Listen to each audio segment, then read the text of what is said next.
Hello, welcome to hi fi knowledge. आज हम बात करने वाले हैं उस समझौते के बारे में जिससे रूस और यूक्रेन के बीच में चल रहे युद्ध को टाला जा सकता है। तो चलिए डिस्कस करते हैं।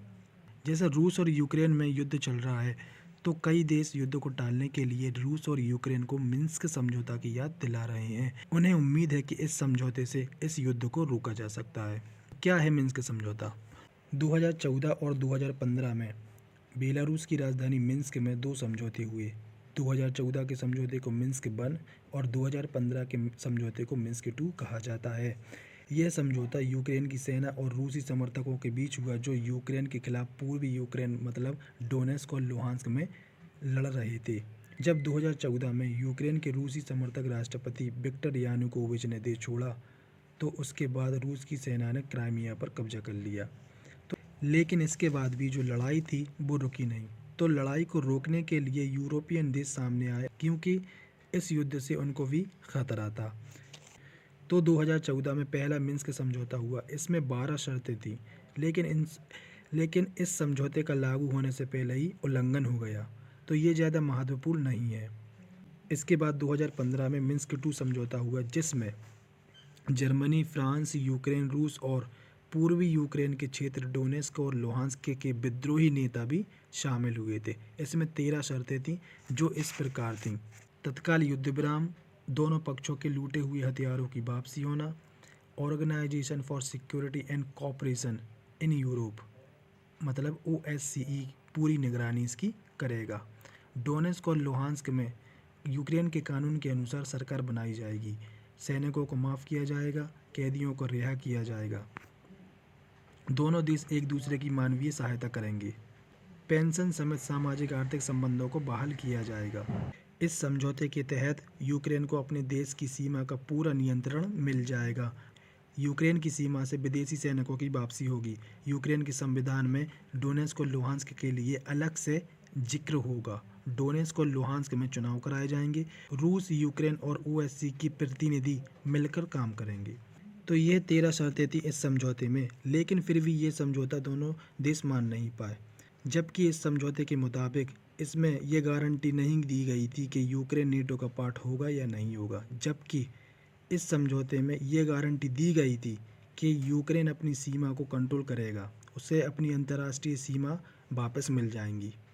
अगर हम इसके लागू ना होने के पीछे के कारण देखें, तो रूस का तर्क यह था कि रूस सिर्फ एक मीडिएटर है, मतलब एक पर्यवेक्षक है। समझौता तो यूक्रेन की सरकार और पूर्वी यूक्रेन के इलाके के विद्रोहियों के बीच होना चाहिए।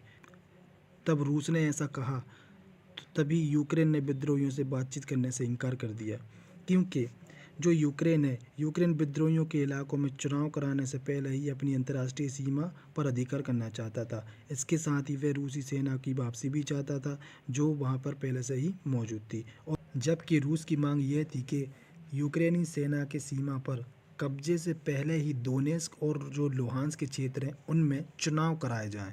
तो रूस को इन क्षेत्रों में चुनाव कराने से क्या फ़ायदा था? जैसा कि हम सब जानते हैं कि डोनबास और लुहांस्क में रूसी समर्थक लोग रहते हैं और ये यूक्रेन की सरकार का विरोध करते हैं। तो इसीलिए रूस चाहता है कि यूक्रेन डोनबास और लुहांस्क क्षेत्र को स्वायत्तता दे। स्वायत्तता का मतलब डोनबास और लुहांस्क के विद्रोही गुट अपनी सरकार चलाएंगे और यूक्रेनी सरकार का उसमें दखल नहीं होगा। इसके अलावा रूस चाहता था कि यूक्रेन की विदेश नीति में दोनेत्स्क और लुहांस्क को ज़्यादा अधिकार मिलना चाहिए, मतलब उनके पास नेटो सदस्यता के मामले में वीटो होना चाहिए। वीटो का मतलब किसी भी मामले में अगर एक पक्ष सहमत नहीं है तो वो लागू नहीं हो सकता। तो इन दो क्षेत्रों डोनेस्क और लुहांस्क के जरिए रूस पूरे यूक्रेन पर कंट्रोल करना चाहता था। इससे रूस का यूक्रेन के आंतरिक मामलों में भी हस्तक्षेप बना रहता। इस समझौते के तहत वीटो के जरिए रूस यूक्रेन की संसद में अपने समर्थक नेताओं को बिठा देता। ये नेता यूक्रेन की संसद में नेटो में शामिल होने की प्रक्रिया में अड़ंगा डाल सकते थे। जब संसद से कोई बिल पास ही नहीं होने दिया जाता, तो यूक्रेन कैसे नेटो का सदस्य बन पाता, जबकि उसके देश के नेता ही नहीं चाहते। तो इसीलिए यूक्रेन को डर है कि अगर ये समझौता पुनर्जीवित होता है तो यूक्रेन को नेटो में एंट्री नहीं मिलेगी, भले ही इनके नेता नेटो में शामिल होना चाहें। लेकिन फिर भी युद्ध को रोकने के लिए पश्चिमी देश दोनों देशों को इस समझौते की याद दिला रहे हैं। क्योंकि इसमें यूक्रेन को अपनी खोई हुई ज़मीन वापस मिल जाएगी और यूक्रेन नेटो का हिस्सा होगा या नहीं ये कहीं इसमें लिखा ही नहीं है। लेकिन इस समझौते से रूस की पहुंच यूक्रेन की संसद तक हो जाएगी, जिससे वह रूसी समर्थित नेताओं के जरिए किसी भी बिल को लागू नहीं होने देगा। तो ये था मिन्स्क का समझौता। उम्मीद है वीडियो आपको अच्छी लगी होगी।